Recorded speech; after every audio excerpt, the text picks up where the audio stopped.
everyone, and welcome back to the Design and Dementia podcast.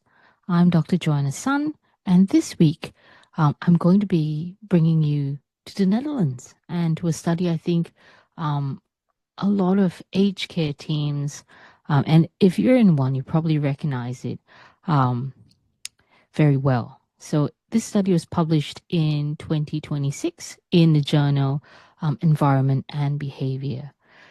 And the question that this research team asked was very simple. They asked, you know, is aged care facilities or nursing homes, they build really good gardens for residents living with dementia. But does anyone actually use it? So, yeah. And because we've seen all this, you know, and I'm sure a lot of you have as well, like a lovely courtyard, benches, raised planter beds, and yet on any given afternoon, a lot of us, may find them empty. And so this team didn't just redesign the garden, they also changed the social side and the organizational side to this.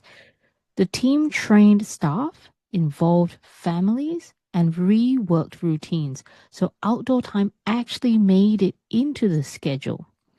They followed one Dutch aged care facility or nursing home unit for 2 years, checking in 3 times before the changes.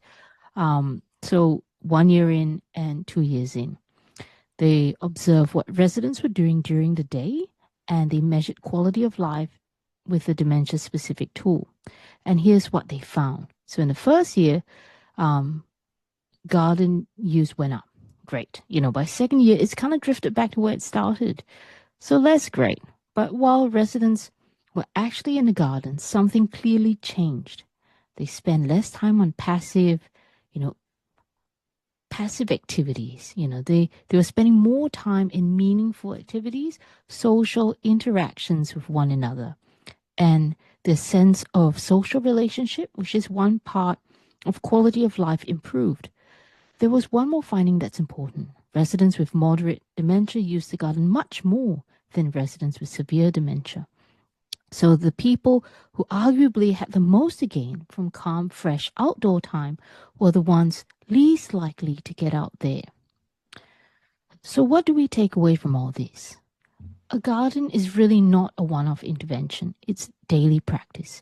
If you build it and walk away, use fades. If staff and family keep nudging people outside, and if the routine protects that outdoor time, then those short visits genuinely change how people spend their day.